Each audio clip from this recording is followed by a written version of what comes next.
This is 7 National News, and in our top story. The UAE Vice President, Prime Minister and ruler of Dubai, His Highness Sheikh Mohammed bin Rashid Al Maktoum, has received the Mexican Foreign Secretary, Mr. Jose Antonio Meade, who is visiting the UAE for the first time. The meeting was attended by Dubai Deputy Ruler, His Highness Sheikh Maktoum bin Mohammed bin Rashid Al Maktoum. The ruler of Dubai and the Mexican minister discussed ways of enhancing bilateral ties, especially in areas of economy, trade and tourism and other sectors. The Mexican minister expressed his admiration at the cross-cultural harmony in the UAE community, adding that more than 3,000 Mexicans are living and working in the UAE and over 50,000 Mexican tourists visit the UAE yearly. The meeting was also attended by the chairman of Dubai Civil Aviation Authority and chairman of the Emirates Group, His Highness Sheikh Ahmed bin Saeed Al Maktoum, Minister of State Reem bint Ibrahim Al Hashimi, as well as other officials. And 2 newly appointed Union Supreme Court judges took their oaths of office before the UAE Vice President, Prime Minister and ruler of Dubai, His Highness Sheikh Mohammed bin Rashid Al Maktoum, on Sunday at Al Mushrif Palace in Abu Dhabi. Attending the ceremony were Deputy Prime Minister and Minister of Interior, Lieutenant General Sheikh Saif bin Zayed Al Nahyan, Deputy Prime Minister and Minister of Presidential Affairs, Sheikh Mansour bin Zayed Al Nahyan, and Minister of Justice, Dr. Hadith bin Juan Al Dahiri. The 2 judges are Abdul Haq Ahmed Yamin and Abdullah Abu Bakr Al Sirri. Sheikh Mohammed wished the new judges all the success in carrying out their duties and urged them to administer justice among litigants, maintain patience, honesty and transparency away from any personal interests. The emergence of digital education and technological transformations was in focus as government representatives, educational experts and researchers gathered at the inaugural annual Congress of the Hamdan bin Mohammed Smart University. The inaugural Congress, held under the theme Leading Transformation to Sustainable Excellence, incorporated the university's 7th Quality, 6th E-Learning Excellence and the 5th E-Health and Environment Excellence conferences held under one umbrella event. Additionally, the 3-day Congress will also feature a number of interactive workshops where the experts are expected to share best practices and discuss the impact of digital transformations on quality services, healthcare and education, which can create a smart and sustainable economy. Dr. Mansour Al-Awar, the Chancellor of Hamdan bin Mohammed Smart University, during the opening speech, highlighted the significance of smart learning concept as the main component of the journey of sustainable excellence, as well as a key pillar of the UAE Vision 2021. He further added that the smart learning, in line with the 2021 vision, together with continuous scientific research, should build a qualified generation in a knowledge-based society that can achieve comprehensive development in the UAE. We have attracted in this conference this year from 40 different countries, more than 400 scientific papers. So I think we are on the forefront in terms of the research agenda. And this particular conference is putting the scientific research as a top priority. Research and development. You cannot have a development, you cannot be in the forefront of competitiveness worldwide, as our leaders want us to do, without research. And I think scientific research is a main kind of an address of a university, and this is a smart university. So I think we are tackling the points that will contribute to the national agenda for 2021 UAE. With the continuous digital developments shaping the education environment, some experts urged for effective assessment of the impact of innovations in education.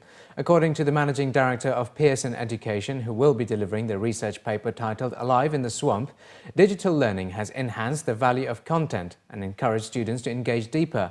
Therefore, institutions should continue to monitor and evaluate that the impact of incorporating technology in teaching is transformative. Alive in the Swamp, which is the paper I'm presenting at this conference, sets out an index for education system leaders to evaluate digital technologies in education, whether those are apps, whether they're learning management platforms, whether they're adaptive personalization software tools.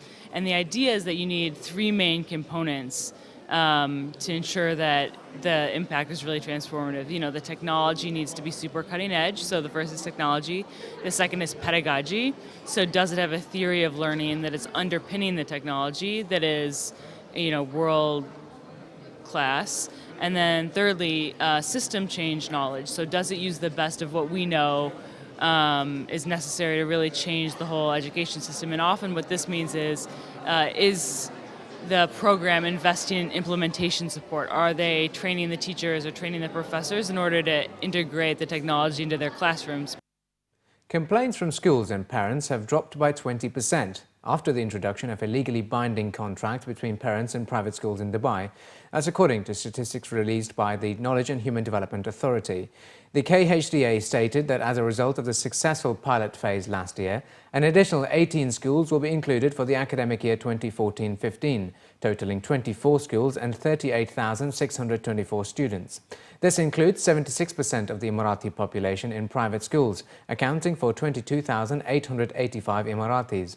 The contract, which will be available at the end of the 2013-14 academic year, will have new amendments. One of the additional clauses states that all children above the age of 15 must sign the contract as well to acknowledge they have read it.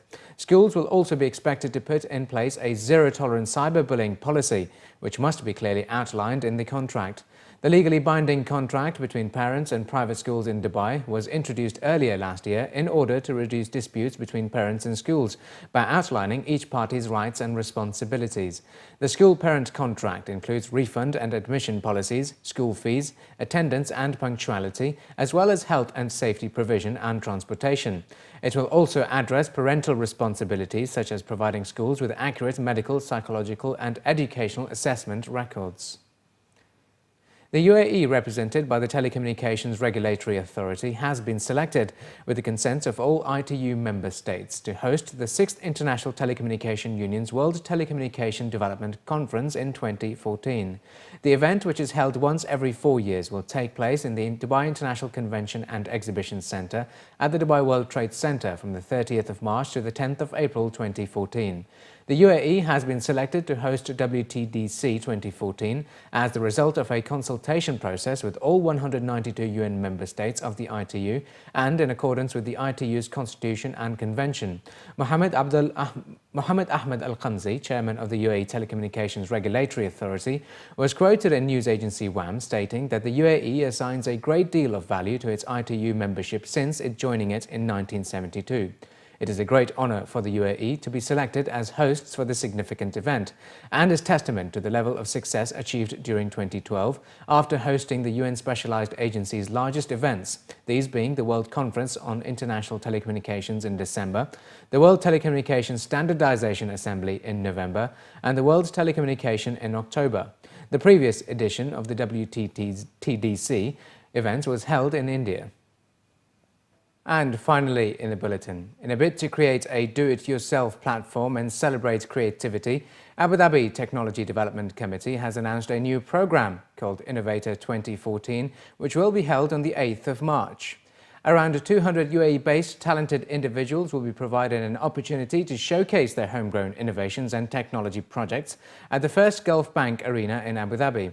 The event has been organised to support local talent with development funds to be provided to 2 outstanding projects, while the best innovative idea, which will be selected by a panel of mentors, stands a chance to receive a total of 40,000 dirhams as development funds. On the 8th of March from 2 to 8 p.m, visitors can take part in the free-to-attend event and vote for the innovative idea for the People's Choice Award with a total development fund of 20,000 dirhams.